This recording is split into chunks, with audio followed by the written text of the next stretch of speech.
The Iranians and the United States, after Trump took office, began a process of negotiations to ease tensions and to find a solution to the differences over the Iranian peaceful nuclear program. And the Iranians, despite the many grievances against the United States government, both under Trump uh, in the previous uh, period when he was in office, but also Biden, Obama, and uh, different US presidents that have been in office since the coup d'etat in 1953 that was carried out against the Iranian people by the United States and the UK. Despite all those grievances, the Iranians continued to negotiate. And so what happened was that while Iran and the United States were indirectly negotiating, uh, meaning that there were the Omani government officials who were mediating between the two sides, the United States began to conspire against Iran with the Israeli regime. So, as at the beginning of the negotiations, Witkoff's position, and thus the Trump position, was that the United States has no problem with Iran enriching uranium at 3.67% for the sake of nuclear energy, for nuclear power plants to produce electricity. And I think that would have solved the problem. And the Iranians could have, for a period of time, discontinued enriching uranium at higher levels so that there would be a more stable environment in West Asia, and so that peace and stability could be enhanced for the region, which is extremely important for the entire world because of its oil resources and its natural gas resources. But after a couple of weeks, Witkoff's position suddenly shifted, and he started demanding that Iran discontinue its nuclear program altogether, and or its enrichment program. And also other demands were being made by the United States, which were all illegal. They were all violations of Iranian sovereignty. And Iran is a fiercely independent country after the revolution in 1979. It is probably probably the most fiercely independent country in the world today, and therefore sacrificing its sovereignty is not possible. It's not an option. Now, before I continue, I should point out that some may say, well, why does Iran need to be able to enrich nuclear material, to enrich its own uranium? The reason is that Iran is sanctioned. And so in all areas of the economy, the Iranians have a priority of being self-sufficient because the United States tries to blockade Iran. It tries to bring down the economy, and Iran knows that if it's vulnerable in with regards to nuclear fuel, then its investments in nuclear power plants, which would be heavy because we already have one that functions and we have a number of others that are being either built or designed. And as you all know, nuclear power plants are very expensive. The nuclear energy that comes from them is cheap, but the investment itself is very expensive. So if Iran builds nuclear power plants and then does not have the fuel, it will create an economic crisis, and billions of dollars will have been wasted. And ordinary Iranians would wonder why the Iranian government was foolish enough to build power plants, but not to ensure the security of fuel. So Iran needs to be able to produce its own nuclear fuel. And also Iran produces nuclear fuel at 20% as well. It uses fuel at the Tehran experimental reactor for cancer patients. And hundreds of thousands of patients every year benefit from these capabilities. Now, the reason why Iran enriches uranium at 60%, first of all, it's completely legal in accordance with international law, the International Atomic Energy Agency, and the Non-Proliferation Treaty. But Iran does it basically as leverage because the United States has sanctioned Iran, maximum pressure sanctions are imposed, which target ordinary people, like in Cuba and elsewhere, where the United States uses maximum pressure sanctions. And Iran knows that the United States will never remove sanctions unless it's forced to do so. So in the case of Cuba, the United States will not remove sanctions. If Cuba had leverage, maybe things would be different. So 60% enriched uranium was leverage to put pressure on the United States to ease sanctions, and then Iran in return would discontinue producing enriched uranium at 60%. I've said that for years. And I've said that during the nuclear negotiations in Vienna, which were taking place 3 years ago in public. I've said it on the BBC Hard Talk. It's all there. There's no secret about this. So, but in any case, suddenly Witkoff's position changed, and the United States started making unacceptable demands. And then the night before the Israeli regime's attack, Trump said that he's against attacks. The next day, it was quite clear from his gloating that he knew all along what was happening. He was a part of it, and he had been conspiring through and deceiving Iranians, or trying to deceive Iranians at the same time through the negotiations, so that Iran would be caught unaware with their blitzkrieg attack. So what this has done, of course, is that it has destroyed any trust, if there ever was any, but it made things far worse between Iran and the United States. In future, I think it's virtually impossible for Iran to have any deal with the United States because Trump has shown himself to be devious, deceptive, dishonest, and someone who conspires even as he is negotiating. So I think that basically means that the next 3.5 years will be almost impossible for Iran and the United States to come to any real agreement. But that remains to be seen. But in any case, ordinary Iranians are disgusted with the United States government. And according to polls, ordinary Iranians do not want the government to negotiate with the United States. That's thanks to Trump. So after the Israeli regime carried out this blitzkrieg attack, or even before it, we saw this very swift and sudden shift in the Western media against Iran. And the interesting thing was that it was not just conservative media like Fox News, CNN, MSNBC, the BBC, France 24, Deutsche Welle, all the entire media was suddenly demonizing Iran. I don't know if your audience saw this, but CNN kept on speaking about sleeper cells in the United States, Iranian sleeper cells. In other words, they began demonizing Trump's opponents, began to demonize Iranians in the United States in order to help create hatred and fear towards Iran so that the United States could attack Iran. And that's something that we also saw elsewhere. Piers Morgan, that you alluded to, he began to suddenly attack Iran viciously and make up and fabricate all sorts of lies, basically within this context.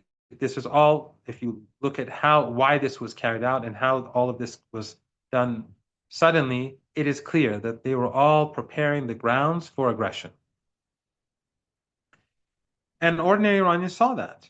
They saw that in the Western media. They saw that in the Persian language media that's broadcast from the West, broadcast by Western governments through, especially the United States, through funding, their government funding, how psychological warfare was being carried out against Iranians, and how, on the other hand, the Western media was trying to create fear among Western audiences, and especially the United States, in the United States. So during the blitzkrieg attack, the Israeli regime struck targets in Iran, and they murdered a lot of senior Iranian officials, military officials. But how did they do it? The Western media like to portray it as targeted assassinations, very sophisticated and very precise, and that it was an intelligence coup, which was not true. In fact, what they did was that they knew where these different generals lived because they're not hiding anywhere. Public figures in Iran have homes and people in their neighborhood know where they are. They would attack entire apartment blocks and massacre people in those apartment blocks to get a general.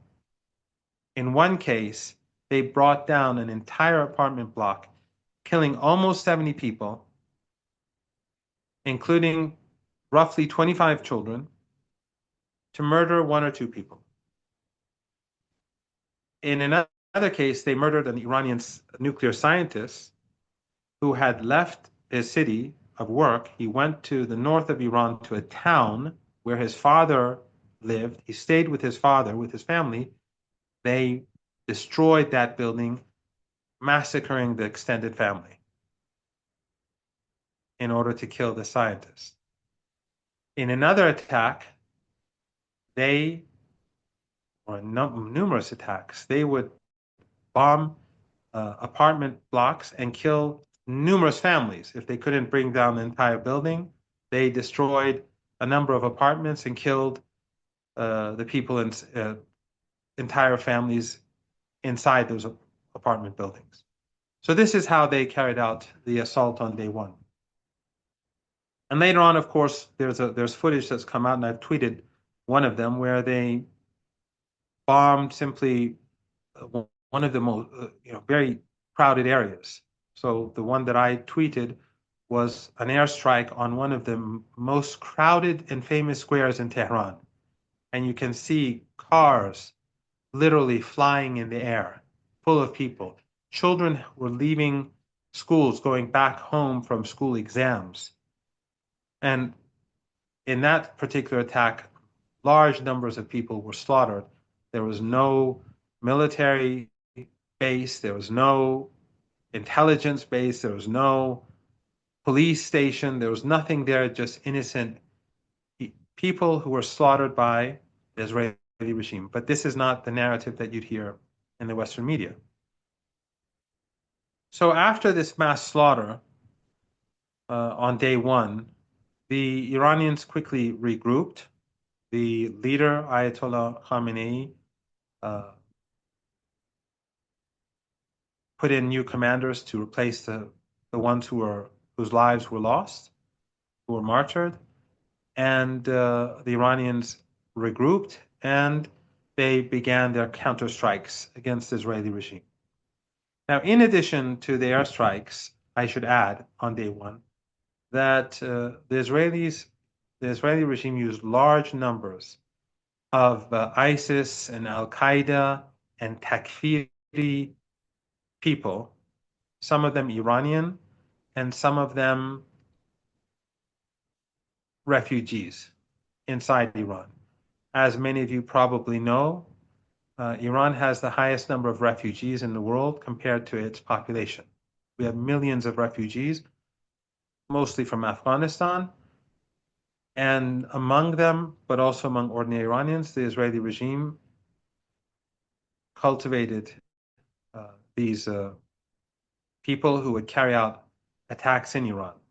So on day one in particular, there were large attacks carried out by these different remnants of ISIS and Al Qaeda and Takfiri people, as well as others too, both Iranian and non-Iranian. So, and of course, we know that ISIS and Al Qaeda and these Takfiri people, they've been used as tools by Western intelligence agencies since the 1970s. They began using extremists against the Soviet Union. And also in order for the Carter and Brzezinski used them to encourage the Soviet Union to invade Afghanistan. But that's another story, and I digress. So after this sudden attack, where these ISIS and Al Qaeda and Takfiri terrorists, among others, they struck targets in Iran, especially radar systems. The Israeli Air Force struck, carried out these massacres, and then the Iranians regrouped. And we saw that Iran began to strike back. And after a couple of days, the tide began to turn. And by the end of the war, we saw that the Israeli regime was in serious trouble. This is something that Steve Bannon has pointed out. He said that during that Trump literally saved the Israeli regime. And Trump himself a couple of times admitted that the regime had taken a battering, a bad battering, especially during the last 2, 3 days of the war. And that's why they were the ones who sought a ceasefire. Now, one thing that I should add, which I think is very important, I think this is probably the most important thing that that Americans should recognize. In the West, and in the United States in particular, for many years, so these so-called think tankers or elites, the media, would constantly say Iran is weak, Iran is vulnerable. All we need to do is give it a push, and like a house of cards, it will come down. And how do they come up with these narratives? They hire so-called Iran experts. Many of them have never set foot in Iran. Some of them are Iranians who left Iran many years ago. Some of them, and of course, if you pay them well, they'll tell you what needs to be said. And so you had this narrative of a weak Iran, a vulnerable Iran, a so-called regime, as they like to call it, that is on the verge of collapse, that is imploding, that's hated by its people, and so on. And so these think tankers, they would get good funding, or these so-called Iranian academics at key universities would get excellent funding for projects. They would also bring in senators and congressmen and women to their conferences, give them huge honorariums, and then they get more funding, and everyone would be happy and wealthy as a result of this industry thriving. So this narrative was created in the United States and in the West, and the expectation was, because this attack was not about the nuclear program, it was about regime change, or it was about overthrowing the Islamic Republic of Iran. Why did they want to overthrow the Islamic Republic of Iran? It's very clear. Two reasons. One is Iran's independence, something that was never forgiven since 1979. And the second was that Iran is the only country that supports the Palestinian people, period, alongside Yemen. No other country supports the Palestinian people. No government anywhere. Anyone else who pretends to support the Palestinian people, they're making it up. It's all talk. In the case of Turkey, we see Erdogan doing business, transporting oil from Baku, cheap oil, doing trade, direct air flights, an embassy, the Emirates too, Jordan, Morocco, Qatar being in the pocket of the US government, has the permission to allow Al Jazeera to broadcast. None of these countries are there for the Palestinian people. So the United States want, and the Israeli regime want to end the support for the Palestinians. And if they are able to overthrow Iran, then I think it's very clear that that would be the end of the resistance against the Israeli regime as we know it. Now, the fact, though, the reality was that they killed large numbers of senior military officials. And they were almost all from the guards, the Revolutionary Guards, the so-called really evil people in the as the American elites and media tries to portray them. But what happened? If one was to accept this narrative and the claims made by these so-called Iran experts, the so-called regime would collapse. But the exact opposite happened, as we knew would happen, as we'd always said would happen. And that is that people rallied behind the guards, the armed forces, the leader, the government, and demanded that Iran strike back. And we saw as soon as Iranian missiles and drones were fired off against the Israeli regime, people came to the streets across the country under Israeli regime bombardment. And then in the middle of the war, there were national rallies in support of the armed forces on Friday in the middle of the war. And huge crowds across the country participated, despite the fact that the Israeli regime was bombing people. So US predictions, Western predictions about Iran were completely flawed. And what actually happened was that the world saw that the Islamic Republic of Iran has popular support among its population. And in fact, that popular support has been strengthened by the behavior of Trump and the regime in Washington and Netanyahu. Because many young Iranians in particular, who've over the years been, especially in recent years, been influenced by the Persian media broadcast from the West, because many of these young Iranians did not see the revolution. They did not see how the US was supporting the Shah and his secret police. They didn't see how the Shah was gunning people down with US support on the streets of different cities in Iran, thousands of people dying as a result. They didn't see the United States supporting Saddam Hussein in the West, giving Saddam Hussein chemical weapons to use, as a result of which people even today are dying a slow death. These were young people who were born under sanctions, and many of them believed the Persian language media broadcasting from the West, BBC Persian, and a host of other media channels that were telling them that you're the most miserable people in the world, and that it is your regime's fault, as they like to say, that you are so miserable because your regime is stubborn.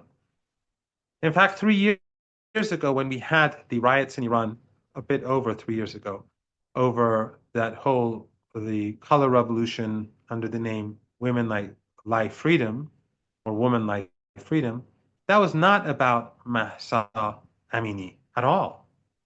In fact, a couple of days after her demise, footage came out showing that she had never been assaulted. And then the information came out that she had a brain tumor before, and the issue had nothing to do with violence.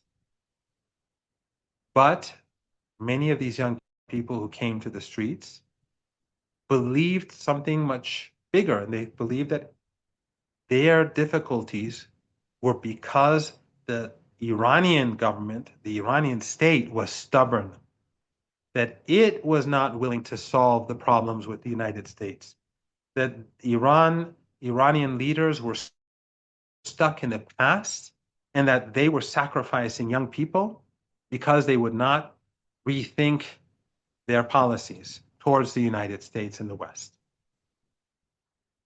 And that created an animosity towards the Islamic Republic of Iran among a significant portion of the youth. I'm not saying a majority, but a significant portion. But what did Netanyahu and Trump do? What did MSNBC and Fox News both do together? They showed these young Iranians that the problem was never Iran. It was the United States. Iran, as it was negotiating,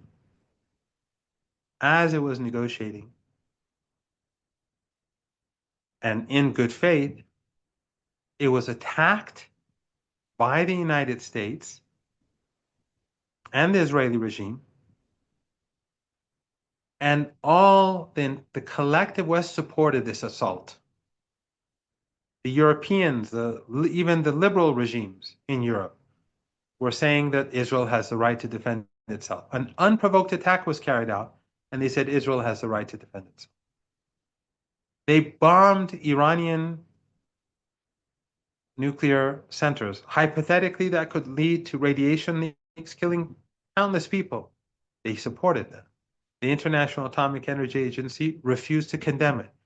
These young people saw that worldview that the West so carefully constructed through their Persian language media shattered.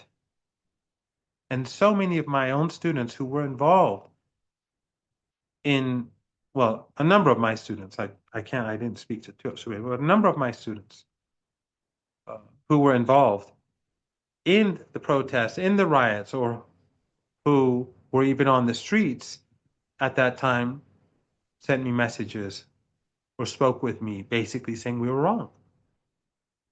And Ayatollah Khamenei was right all along, because everyone saw that Ayatollah Khamenei's suspicion, the fact that he was suspicious of the United States, his skepticism towards the United States was based upon sound evidence and a history of deceit by the government in Washington. And so what these people did was they strengthened Iran. So not only did ordinary people rally behind the armed forces, but also those young people who were cultivated by the West, they rallied behind the guards and the armed forces and the government and the leader. So this, I think, is the result of aggression, that the United States has only wrecked any possibility for future agreement because no one can trust them anymore.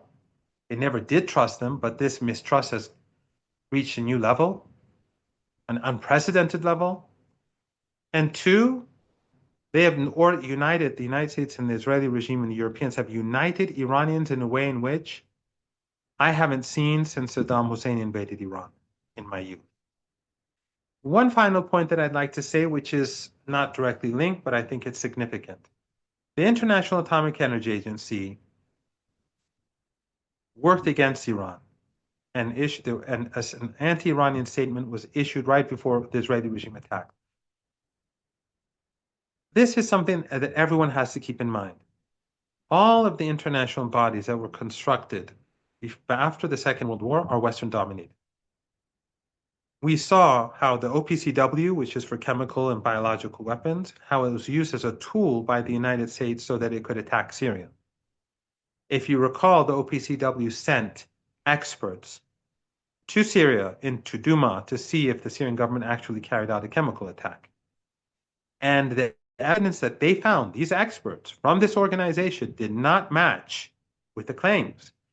And these experts were saying that this is not an attack by the Syrian government. In fact, it was carried out by these al-Qaeda forces that were funded through Turkey, through Jordan, but especially Turkey. And of course, they had Western support and support from oil and gas-rich dictatorships, especially Qatar in the Persian Gulf. So what happened when these OPCW inspectors went back and started writing their report? They were sidelined. And then a political report was written. A very good journalist, Aaron Mate, has done work on this, and you can find his work on the Gray Zone website, which explains what exactly happened. The International Atomic Energy Agency plays the same role. It is a body that is controlled by the West. If you use AI, I use DeepSeek to search this. Out of the 35 board members, 17 are European and North American. That is almost half. And then South Korea and Japan are also board members. That gives them a clear majority. They had 20 votes against Iran. 19 of them were European, North American, Japan, South Korea, and the chainsaw man in Argentina. 20 votes. The rest of the world either voted against it or did not vote for this resolution. In other words, the overwhelming majority of the world population did not accept this, but they don't have the votes because these are not democratic bodies. The head of the organization is also someone who's in the pocket of the United States. The previous head, his name was Amano. He was Japanese. People can look this up. When he was a candidate to be the head of the this international body, the IAEA, he went and told the United States government that I will be with you on all issues. I will be your man if you choose me. If you check WikiLeaks, The documents are there. So if anyone has a question about why did the International Atomic Energy Agency take that position, that is the reason. Otherwise, the International Atomic Energy Agency has never